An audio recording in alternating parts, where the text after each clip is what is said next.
દરરોજ સવારે ઉઠી અને એક લક્ષ્ય પસંદ કરો અને આખો દિવસ એ લક્ષ્યને અચીવ કરવામાં લગાડી દો. જોજો મિત્રો, જિંદગી ઓટોમેટિકલી બદલી જશે. નમસ્કાર મિત્રો, સ્વાગત છે તમારું એજ્યુકેશન વાલા પરિવારમાં.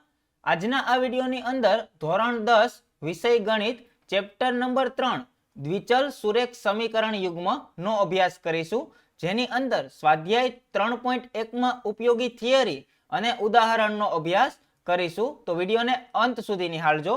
સર્વપ્રથમ આપણે વાત કરીએ દ્વિચલ સુરેખ સમીકરણ યુગ્મ, જે આપણો ચેપ્ટરનું નામ છે. તો દ્વિચલ, હવે આપણે બહુપદી ચેપ્ટરની અંદર ચલનો અભ્યાસ કરી ગયા કે જેની કિંમત ધારણ કરી શકાય. દાખલા તરીકે મારી પાસે અમુક રૂપિયા છે, અમુક એટલે શું એ ખબર ન હોય એટલે આપણે કહીએ કે x રૂપિયા છે, તો આ x ને આપણે ચલ કહીએ છીએ. દાખલા તરીકે x, y, z, તો આ બધા ચલ છે. હવે આપણી પાસે જે સમીકરણ હશે ને એમાં દ્વિચલ હશે, એટલે કે બે ચલ હશે, એક x હોય તો બીજો y હશે. હવે એ સુરેખ હશે. સુરેખ એટલે શું? તો કે આપણે જે ચલની ઘાત હોય ને એ એક હોય, એકી ઘાત, એને આપણે સુરેખ કહીએ છીએ. તો જે ઘાત છે એ સુરેખ હશે, એટલે કે એક હશે. અને એવું સમીકરણ હશે, પણ કેટલું હશે? તો કે યુગ્મ, એટલે કે જોડમાં હશે, એટલે બે સમીકરણ એવા આપેલા હશે. દાખલા તરીકે હું લખું 2x + 3y -6 બરાબર 0. તો આ એક પેલું દ્વિચલ સુરેખ સમીકરણ થયું. અને એવી જ રીતે 3x - 3y + 10 = 0. તો આ મારું બીજું દ્વિચલ સુરેખ સમીકરણ યુગ્મ થયું. હવે આ બંને જોડીમાં જ હશે આખા ચેપ્ટરની અંદર. આવી રીતે બે સમીકરણ યુગ્મ આપેલા હશે. હવે તો કે આપણું જે પ્રામાણિક સ્વરૂપ છે આ રીતે લખશું: a1x + b1y + c1 બરાબર 0. અને આના માટે a2x + b2y + c2 બરાબર 0. તો પેલા જે દ્વિચલ સુરેખ સમીકરણ છે એના માટે a1, b1 અને c1 લેશું, જે આ સહગુણક છે એને આપણે a1 કહીએ. તો આપણો a1 થશે 2, b1 થશે 3 અને c1 થશે -6. એવી જ રીતે આના માટે a2 થશે 3, b2 થશે -3 અને c2 થશે +10. તો આમ તમે a1, a2, b1, b2 અને c1, c2 મેળવતા શીખી ગયા. એ આપણે આ દ્વિચલ સુરેખ સમીકરણ યુગ્મ પરથી જ મેળવીએ છીએ. અને આલેખની રીતનો અભ્યાસ કરીશું ત્યારે a1 ના છેદમાં a2, b1 ના છેદમાં b2 અને c1 ના છેદમાં c2 નો અભ્યાસ કરીશું, જે આગળના કોષ્ટકમાં આપણે આગળ નિહાળીએ. તો આગળની કોષ્ટક નિહાળીએ એની પહેલા આપણે વાત કરીએ દ્વિચલ સુરેખ સમીકરણ યુગ્મ ઉકેલવા માટે આપણા ધોરણ 10 ની અંદર 3 રીત આપેલ છે. હવે આ 3 રીતમાં પહેલી રીત છે આલેખની રીત, કે જેનો ઉપયોગ આપણે સ્વાધ્યાય 3.1 ગણવામાં કરીશું. ત્યારબાદ આદેશની રીત, કે જે સ્વાધ્યાય 3.2 માં ઉપયોગી છે. અને લોપની રીત એ સ્વાધ્યાય 3.3 માં ઉપયોગી છે. એટલે 3.1 માં આલેખની રીતનો અભ્યાસ કરીશું, 3.2 માં આદેશની રીત અને 3.3 માં લોપની રીત. અને અહીંથી એક દાખલો તો આવવાનો જ છે. અને ખૂબ સરળ ચેપ્ટર છે, ખૂબ સરળતાથી આપણે સમજીશું. તો હવે આપણે વાત કરીએ આ કોષ્ટકની. તમને જોતા થોડુંક અલગ લાગશે, પરંતુ ખૂબ સરળ છે મિત્રો. અને આની અંદરથી 1 થી 2 માર્કના MCQ પૂછાવાની શક્યતા ખૂબ વધારે છે. તો સર્વપ્રથમ આપણે વાત કરીએ તો આપણે વાત કરી કે દ્વિચલ સુરેખ સમીકરણ યુગ્મ આપેલું હશે. એટલે કે અહીં પણ જો બે સુરેખ સમીકરણ, દ્વિચલ સુરેખ સમીકરણ આપેલા છે, અહીં પણ બે આપેલા છે અને અહીં પણ બે આપેલા છે. તો આપણે આની અંદર 3 કન્ડિશન જોશું. અહીં આપણે સર્વપ્રથમ વાત કરીએ અહીં પહેલાની. તો પહેલા માટે x - 2y બરાબર 0 અને 3x + 4y - 20 બરાબર 0. તો મેં તમને અગાઉ પણ શીખવાડ્યું કે અહીં આપણા માટે a1 થશે 1, b1 થશે -2 અને c1 થશે 0. એવી જ રીતે આના માટે a2 થશે 3, b2 થશે 4 અને c2 થશે -20. આપણે નિશાની સાથે લઈએ છીએ. હવે મેં તમને કીધું કે આપણે ઉપયોગ કરીશું a1 ના છેદમાં a2. એટલે અહીં છે a1 1 અને a2 3. તો આપણે લખીશું 1/3. એવી જ રીતે b1 ના છેદમાં b2. તો -2 ના છેદમાં 4. તો -2 ના છેદમાં 4 અને c1 ના છેદમાં c2, એટલે કે 0 ના છેદમાં -20. તો 0 ના છેદમાં -20. હવે આપણે અહીં જોઈ શકીએ છીએ કે a1 ના છેદમાં a2 એની કિંમત અને આ b1 ના છેદમાં b2 એની કિંમત સરખી આવતી નથી.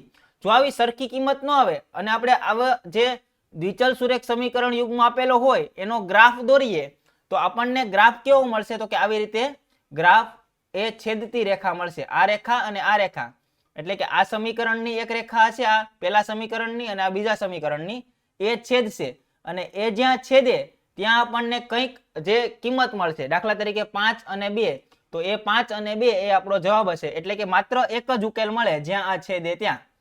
તો ખૂબ સરળતાથી તમે સમજી ગયા હશો કે જ્યારે a1 ના છેદમાં a2 એ b1 ના છેદમાં b2 જેટલું ન થાય ત્યારે આપણને ગ્રાફ મળે એ છેદતી રેખા મળે અને માત્ર એનો એક જ ઉકેલ હોય, એક અથવા તો અનન્ય લખેલ પણ તમને આપી દે, અનન્ય એટલે એક જ.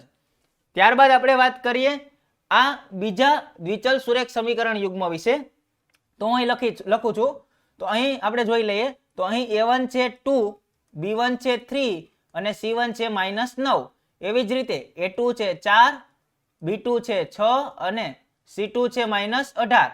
હવે a1 ના છેદમાં a2 એટલે કે 2 ના છેદમાં 4, એવી જ રીતે b1 ના છેદમાં b2 એટલે કે 3 ના છેદમાં 6 અને c1 ના છેદમાં c2 એટલે કે -9 ના છેદમાં -18. તો માઇનસ માઇનસ કેન્સલ, 9 એકુ 9 અને 9 દુ 18, 3 એકુ 3 ને 3 દુ 6, 2 એકુ 2 ને 2 દુ 4, એટલે કે બધાનો જવાબ a1 ના છેદમાં a2 બરાબર b1 ના છેદમાં b2 બરાબર c1 ના છેદમાં c2 બરાબર આપણને મળે છે 1/2. જ્યારે આ 3 નો જવાબ સરખો મળે ત્યારે આપણે આલેખનું સ્વરૂપ છે સંપાતી રેખા મળે, એટલે કે એક રેખાની માથે આવી રીતે બીજી રેખા જોવા મળે, એટલે કે બંને રેખા એકબીજાની ઉપર હોય એને આપણે કહેવાય સંપાતી રેખાઓ.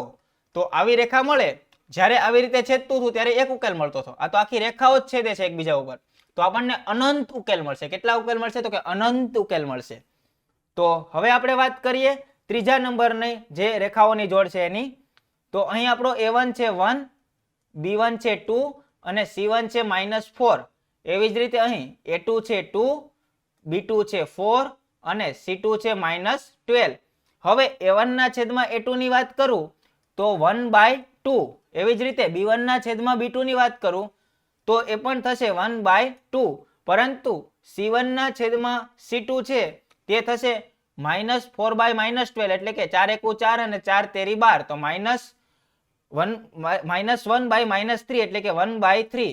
તો આમ a1 ના છેદમાં a2 બરાબર b1 ના છેદમાં b2 તો મળે છે, પરંતુ c1 ના છેદમાં c2 એ સરખું મળતું નથી. એટલે આપણી જે આલેખમાં રેખાઓ મળશે એ આવી રીતે અલગ અલગ બંને રેખા મળશે જે એકબીજાની સમાંતર હશે અને ક્યાંય છેદતી નથી, એટલે આપણને ઉકેલ મળશે નહીં. તો આપણને 3 પ્રકારની રેખાઓ મળી. એક તો બંને છેદતી હોય એટલે એક જ ઉકેલ મળે, ત્યારબાદ બંને સંપાતી હોય એટલે એકબીજાની ઉપર હોય તો અનંત ઉકેલ મળે, અને એક સમાંતર હોય ત્યારે ઉકેલ જ ન મળે. તો તમને પરીક્ષાની અંદર પૂછાય કે a1 ના છેદમાં a2 does not b1 ના છેદમાં b2, તો આલેખમાં રજૂઆત કેવી મળે? તો કે છેદતી રેખા મળે, અને ઉકેલ કેટલા મળે? તો કે માત્ર 1. એવી જ રીતે a1 ના છેદમાં a2 બરાબર b1 ના છેદમાં b2 બરાબર c1 ના છેદમાં c2, આવી રીતે 3 બરાબર હોય તો કેવી રેખા મળે? તો કે સંપાતી રેખા મળે, અને એના ઉકેલ કેટલા મળે? તો કે અનંત ઉકેલ મળે. તો સમાંતર ક્યારે મળે? તો કે a1 ના છેદમાં a2 બરાબર b1 ના છેદમાં b2, પરંતુ c1 ના છેદમાં c2 એ બરાબર હોય નહીં, ત્યારે સમાંતર રેખા મળે અને ઉકેલ મળતા નથી. ત્યારબાદ આપણે આગળ વધીએ તો હવે આપણે વાત કરીએ દ્વિચલ સુરેખ સમીકરણ યુગ્મના ઉકેલ માટે આલેખની રીતની. તો આપણે આલેખ દોરીશું. આલેખ દોરતા તમે 8-9 માં પણ શીખી ગયા છો, જે આપણે ઉદાહરણ 1 માં સમજીશું. તો જો આપણે અગાઉ વાત કરીએ રીતે કે જો ઉપરોક્ત બંને રેખાઓ પરસ્પર આવી રીતે છેદે તો અનન્ય એટલે કે એક ઉકેલ મળે. કેટલો ઉકેલ મળે? તો કે એક ઉકેલ મળે. બે રેખાઓના અનન્ય છેદ બિંદુના યામ, આ જે છેદે એના જે આ યામ હોય 3 અને 5, તો આ એક ઉકેલ મળે છે, એ સમીકરણ યુગ્મનો ઉકેલ દર્શાવે છે. આ પરિસ્થિતિમાં આપેલ સમીકરણ યુગ્મ એ સુસંગત છે એવું કહેવાય. ત્યારબાદ આપણે વાત કરીએ જો બંને રેખાઓ સંપાતી હોય એટલે કે એકબીજાની ઉપર હોય તો રેખા પરના અનંત બિંદુઓના યામ સમીકરણનો ઉકેલ દર્શાવે છે. તેથી સમીકરણ યુગ્મને અનંત ઉકેલ છે તેવું કહેવાય. બંને સમીકરણો સુરેખ અવલંબી છે તેમ કહેવાય. જો બંને રેખાઓ સમાંતર હોય એટલે કે આવી રીતે સમાંતર હોય તો તેમનું સામાન્ય બિંદુ ન મળે. આ પરિસ્થિતિમાં સમીકરણ યુગ્મને કોઈ વાસ્તવિક ઉકેલ મળતા નથી અને સમીકરણો સુસંગત નથી તેમ કહેવાય. તો ફરી એકવાર રિવિઝન કરાવી દઉં. આપણે અત્યાર સુધી શું શીખ્યા? તો કે a1 ના છેદમાં a2 એ b1 ના છેદમાં b2 જેટલું ન હોય તો આપણે કહી શકીએ કે એ જે રેખા છે એ છેદતી રેખા છે અને એના ઉકેલ કેટલા મળે? તો કે એક ઉકેલ મળશે અને એને કહેવાય છે કે સમીકરણ યુગ્મ છે તે સુસંગત છે. ત્યારબાદ આપણે જોયું કે a1 ના છેદમાં a2 બરાબર b1 ના છેદમાં b2 બરાબર c1 ના છેદમાં c2 મળે તો એ જે રેખા છે એ પરસ્પર એકબીજાની માથે હોય એટલે કે એને કહેવાય સંપાતી કહેવાય અને એના અનંત ઉકેલ મળે. અનંત ઉકેલ મળે અને એને કહેવાય બંને સમીકરણો સુરેખ અવલંબી છે. અને ત્યારબાદ આપણે ત્રીજા નંબરનું જોયું કે a1 ના છેદમાં a2 બરાબર તો b1 ના છેદમાં b2 હોય પરંતુ c1 ના છેદમાં c2 એના જેટલું ન હોય તો બંને રેખા એ સમાંતર મળે છે અને એના ઉકેલ મળતા નથી, વાસ્તવિક ઉકેલ મળતા નથી અને કહી શકાય કે સમીકરણો એ સુસંગત નથી. સુસંગત નથી. તો અત્યાર સુધી આપણે આ ત્રણ વસ્તુ જોઈ અને ત્રણ વસ્તુમાંથી એક માર્કનો પ્રશ્ન આવશે ને આવશે. એટલે ફરી એકવાર અત્યાર સુધીનો આ વિડીયો ન સમજાણો હોય તો ફરી એકવાર પાછળ જઈ અને જોઈ લેવો. હવે આપણે આગળ વધીએ તો ઉદાહરણ નંબર 1 જોઈએ.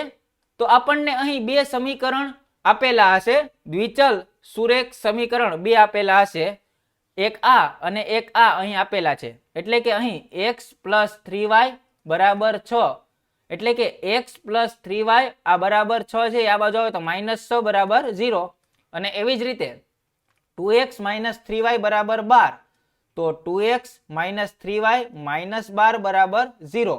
હવે તમને બધાને ખ્યાલ છે કે આપણી પાસે અહીં a1 છે 1 આનો સહગુણક 1, ત્યારબાદ b1 છે 3 અને c1 છે -6. એવી જ રીતે અહીં a2 છે 2, b2 છે -3 અને c2 છે -12. તો હવે આપણે લખીએ a1 ના છેદમાં a2 બરાબર આપણી પાસે થશે 1/2. એવી જ રીતે b1 ના છેદમાં b2 3/-3 એટલે કે -1. હવે તમે જોઈ શકો છો કે a1 ના છેદમાં a2 એ b1 ના છેદમાં b2 જેટલું આવતું નથી એટલે આપણે લખીએ a1 ના છેદમાં a2 does not b1 ના છેદમાં b2. હવે તો કે હવે આપેલ સમીકરણની આલેખાત્મક રજૂઆત આપણે જોયું એ રીતે કે જો આવી રીતે મળે a1 ના છેદમાં a2 does not b1 ના છેદમાં b2 તો આપણને ખબર છે કે આલેખ મળશે આવી રીતે છેદતી રેખા મળશે અને જ્યાં બે રેખા છેદશે એ યામ હશે એ આપણો જવાબ થશે. તો આપણે બંને માટે આલેખ દોરવા જોશે. તો સમીકરણ નંબર 1 લઈએ આપણે અને એમાં x બરાબર આપણે 0 મૂકીએ. દાખલા તરીકે x + 3y બરાબર 6. હવે x ની જગ્યાએ 0 મૂકું તો 0 + 3y બરાબર 6 તો y બરાબર 6/3 તો y બરાબર 2. એટલે કે x બરાબર 0 મૂકું તો y બરાબર 2 અને x બરાબર 6 મૂકું તો y બરાબર 0, જે તમે ધોરણ 8-9 માં શીખીને આવ્યા. તમે બીજી પણ કોઈ પણ કિંમત લેશો તો પણ તમારો ગ્રાફ તો સરખો જ મળશે. હવે આપણે વાત કરીએ સમીકરણ 2 ની તો એના માટે પણ x બરાબર 0 ત્યારે y બરાબર -4 અને x બરાબર 3 ત્યારે y બરાબર -2. તમે અહીં 2 પણ મૂકો અથવા તો 1 પણ મૂકો ને તમારો જે જવાબ મળે દાખલા તરીકે તો એમાં પણ ગ્રાફ તો તમને આવી રીતે છેદતી રેખા જ મળે. એટલે તમારે કોઈ ટેન્શન લેવાની જરૂર નથી કે સાહેબ અહીંયા 6 લીધા ને આપણે ગોખી લઈએ. તમે કોઈ પણ કિંમત લઈ શકો છો પરંતુ અહીં એક આપણે x બરાબર 0 મૂકીએ એટલે y ની કિંમત મળી જાય અને ત્યારબાદ x ની કંઈક કિંમત મૂકીએ એટલે y ની બીજી કિંમત મળે. આમ આપણે ધોરણ 8-9 માં ગ્રાફ બનાવતા શીખ્યા.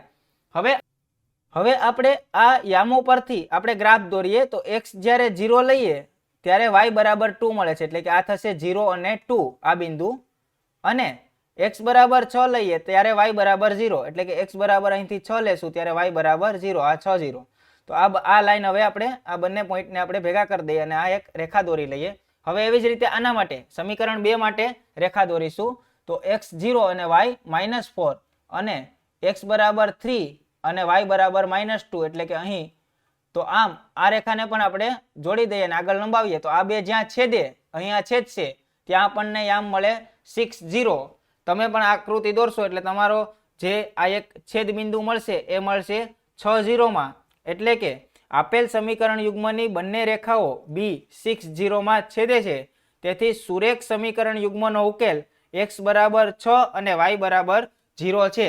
એટલે કે આપણે આ બંને સમીકરણમાં x ની કિંમત 6 અને y બરાબર 0 મૂકીએ એટલે આપણે આ સમીકરણનો જે જવાબ છે એ મળે. દાખલા તરીકે x + 3y બરાબર 6 છે, તો હવે x ની જગ્યાએ 6 મૂકવું વત્તા 3 અને y ની જગ્યાએ 0 બરાબર 6, તો અહીં થશે 6 + 0 બરાબર 6, એટલે કે 6 બરાબર 6.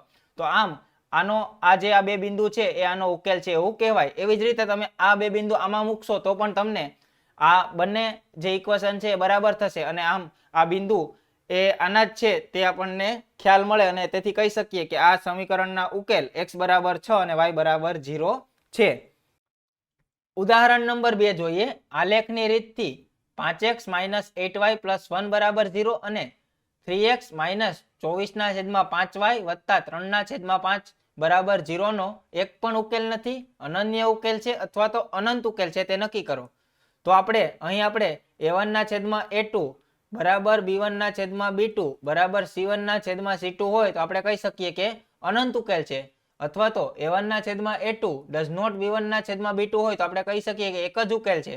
a1/a2 બરાબર b1/b2 does not c1/c2 હોય તો આપણે કહી શકીએ કે આનો ઉકેલ મળશે નહીં, ઉકેલ ન મળે. તો અહીં આપણે જોઈએ તો અહીં આપણું સમીકરણ નંબર 1 છે 5x - 8y + 1 બરાબર 0 અને બીજું સમીકરણ છે 3x - 24/5y + 3/5 બરાબર 0.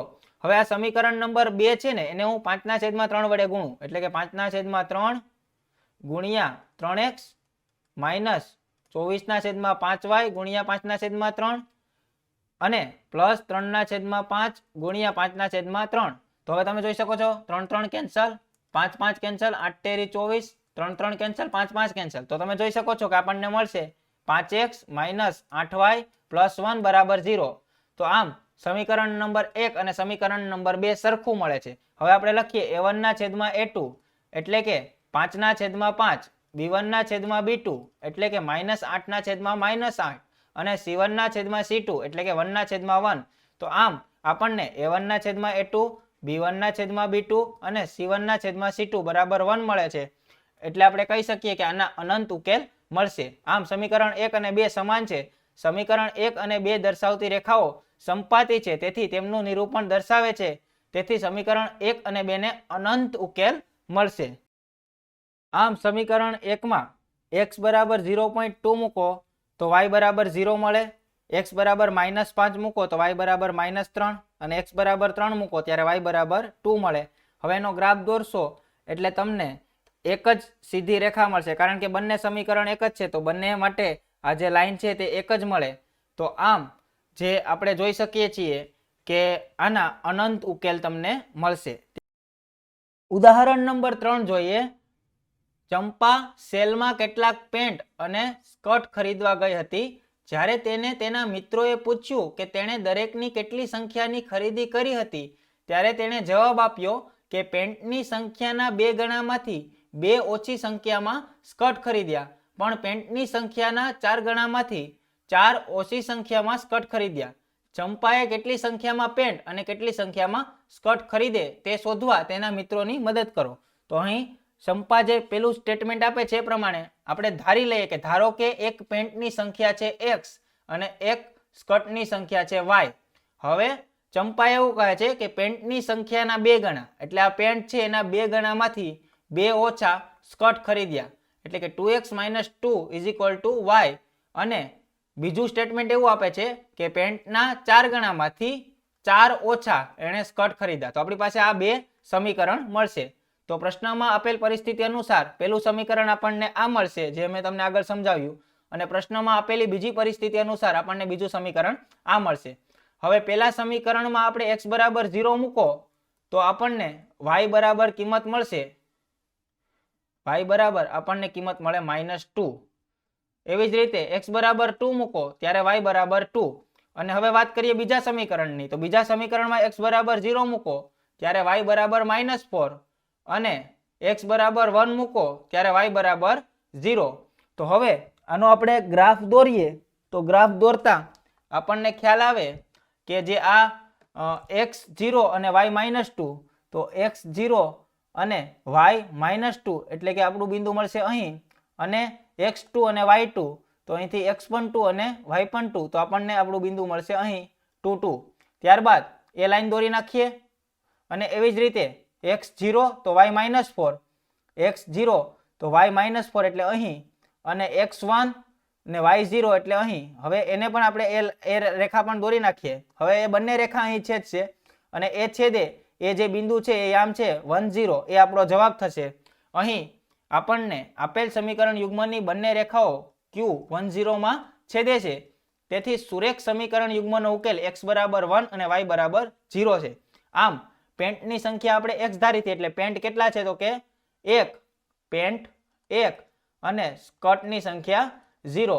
અહીં તમે x બરાબર 1 અને y બરાબર 0 મૂકો તો આ બંને સમીકરણનો ઉકેલ તમને મળશે. તો આમ જે સંપા છે તે એક પેન્ટ ખરીદે અને સ્કર્ટ 0 ખરીદે. તો આમ આપણે ઉદાહરણ નંબર 1 થી 3 નો અભ્યાસ કર્યો. હવે આગળ આપણે સ્વાધ્યાય 3.1 નો અભ્યાસ કરીશું.